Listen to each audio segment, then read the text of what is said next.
Oh boy, here we go. Photosynthesis. Now, I didn't write a lot of notes for this, so I'm going to be going through this with with my half-done notes, and then I'm going to be transferring to the textbook to do this video.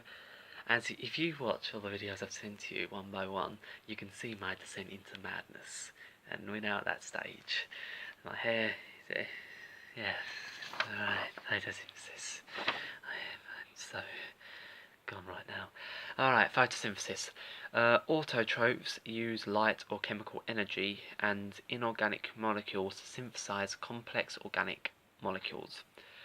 Chemoautotrophs is energy for exergonic chemical reactions. Photoautotrophs need sunlight. Heteroautotrophs are organisms that ingest and digest complex organic molecules. So what that basically means is that autotrophs autotrophs use light or chemical. So autotrophs is a actual section that uses either chemicals or light. Photoautotrophs are specifically just the ones that use sunlight. We are heterotrophs. We kill and we eat, basically. Heterotrophs will eat and ingest to get the complex molecules. There are a few factors of photosynthesis. They include CO2, light, temperature, availability of inorganic ions, water, and chlorophyll. Let's hopefully see if this textbook tells me them and how they all do it. Otherwise, I'm going to have to come up with it on the fly. Alright. Man is me. So CO2 concentration. CO2 is needed as a source of carbon. If you increase the CO2 concentration, it increases the rate of carbon fixation in the Calvin cycle, and therefore the rate of triose phosphate production, increasing the rate of photosynthesis as long as everything else is increased and it is not a limiting factor. If carbon dioxide is a limiting factor, then it will be increased. If it's not, then it won't. Alright, light intensity. Light is needed as an energy source. More light, if light intensity increases, ATP and reduced NADP are produced at a higher rate. Temperature will affect the rate of the enzyme controlled reactions. So that's just a normal enzyme thing. As temperature increases, rates will increase to a point. Once it gets past that optimum, enzymes denature, rate decreases.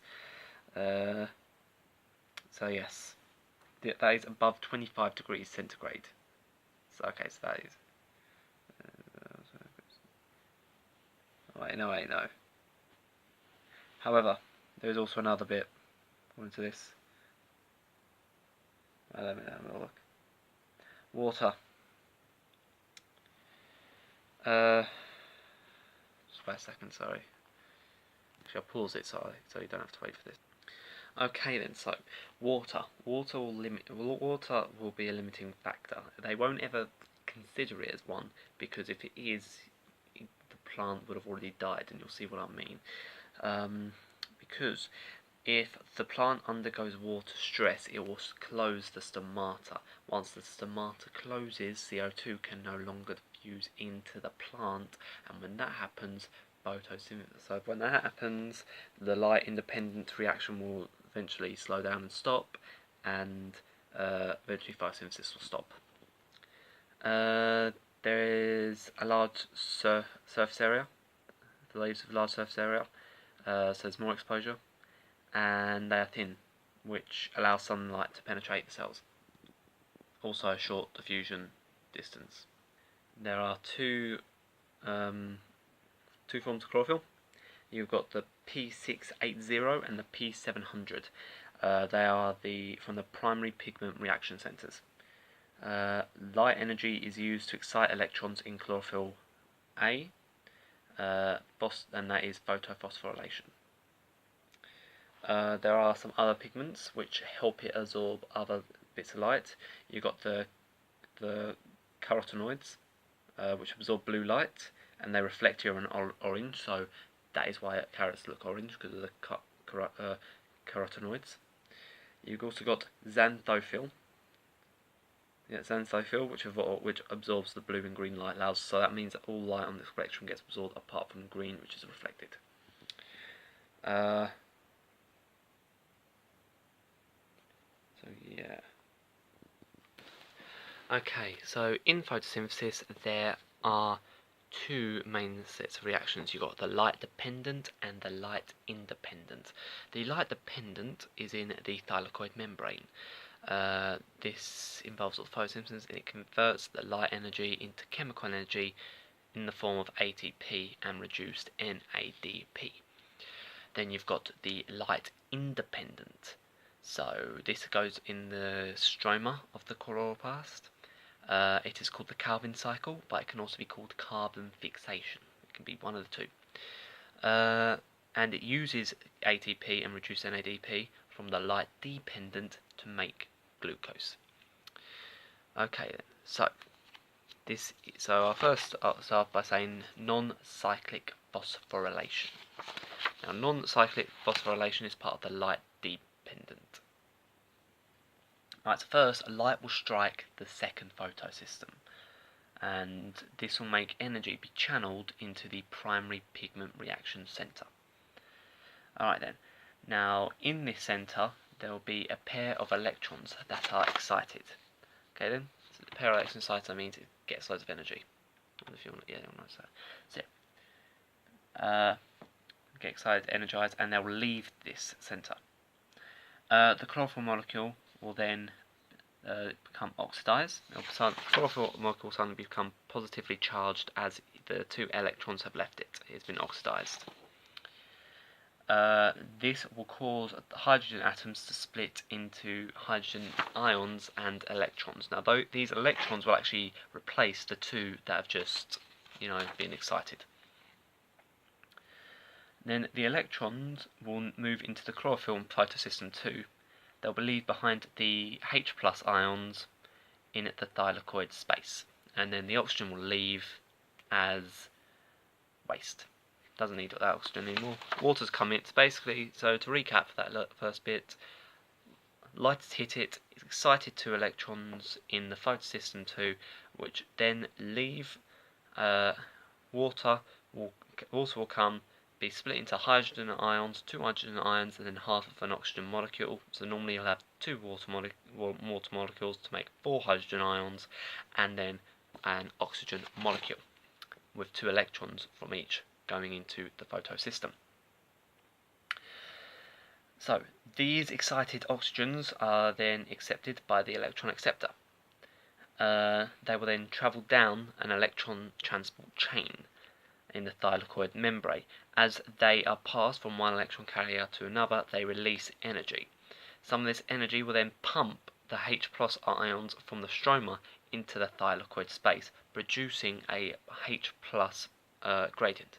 Whenever I say proton, by the way, just in case you get confused, a proton is another term used for H+ ion, because a H+ atom is normally has 1 electron and 1 proton in its nucleus, and it does not have any neutrons. When it loses that electron, it then becomes just a proton, just 1 proton in its nucleus. It becomes just it has no electrons in its last outer shell. It's just consisted of the nucleus, and in that nucleus is the 1 proton. So that's why we call it a proton. So you've got that. The proton then produces this proton motor force. H+ ions will then diffuse into the stroma through ATP synthase, which will produce ATP by chemoosmosis. This is chemoosmosis. So basically, it's the hydrogen ions moving. Alright, the electrons will now end up in photosystem 1. Then light will strike photosystem 1, exciting the electrons once again, which then are passed to another electron acceptor to then NADP reductase, which combines the electrons and the protons with NADP to produce reduced NADP. That can also be called NADPH, but normally you want to call it just reduced NADP. Now this whole system is non-cyclic. the electrons can never return to the place from where they started. Yep. So phosphorylation is the addition of phosphate to ADP to make ATP in the presence of light. Yes. Now cyclic. Cyclic involves only photosystem 1, and when light strikes it, an excited electron is emitted. So it's like it leaves and is captured by an electron acceptor and passed back down the chain to back to photosystem 1. So basically, it will be inside photosystem 1. It'll be inside photosystem 1. It'll be excited, and it'll go off for a second, then go along the stairs, basically of the electron transport chain, back to photosystem 1. Okay, and the energy released there is used to synthesize ATP by photophosphorylation. Okay then. Then we got the light independent stage. This is the Calvin cycle. This is a long one, I know. Photosynthesis is a lot. It's a massive topic. Photosynthesis. The process is called carbon fixation, or the Calvin cycle. It is where CO2 is reduced or fixed into organic molecules. It does not require light, however, must have ATP and reduced NADP. So in other words, if the light dependent stage fails, eventually the independent stage will fail as well. Okay, this is also the reason why photosynthesis won't occur at night unless there's light. Alright, it will take place in the stroma, as I mentioned earlier. So this is the stages. Oh boy, it's a lovely thing, isn't this? So this is the stages of the Calvin cycle. So you have RUBP. You have carbon dioxide. Actually, no, we'll start with RUBP. RUBP, it stands for ribulose biphosphate. Now, it's 5 carbon molecules are RUBP. Now, this will combine with the CO2 that's just been added. This will create an unstable 6-carbon compound. So eventually, it's going to have to break. Rubisco, which is an enzyme, helps catalyze this. Without Rubisco, none of this would work. So yes. We like to say that the RUBP, as it's had another carbon added, is carboxylated. Then you've got stage 2. Stage 2 is where this unstable 6-carbon compound will then break down to form 2 3-carbon compounds. Now these are called, we call them GP for short. They're also known as glycerate 3-phosphate, but GP is fine for short. Okay. Then GP will then be reduced. It will gain H plus ions, gain H plus to become triose phosphate. Okay, so now we have 2 moles of triose phosphate. Reduced NADP will provide it, so that will go back to becoming NADP, sorry. And energy from ATP is used here. So here, this is when ATP will become ADP again. So yes, so basically, if I wanted to go over this again, very quick recap of the first 3 stages. RUBP combines with CO2 through the process of RUBP combines with CO2 with the help of the enzyme Rubisco to create a 6-carbon compound. Then this 6-carbon compound spontaneously breaks down to form 2 3-carbon compounds called GP. Then 2 ATP molecules with 2 reduced NADP molecules will use energy, and the ATP will use energy, and the reduced NADP will give up its H plus to both become ADP and NADP, with the GP being reduced to TP. Alright then. So we've got this. Now, this will go. Now, the cycle goes around 6 times. Okay, you're probably wondering why I'm saying it's going around 6 times. This is why it goes around 6 times. So, as it goes around 6 times, the 6th one, so 1 in 6 turns, or even it goes around 3 times. Sorry, I believe. Yes.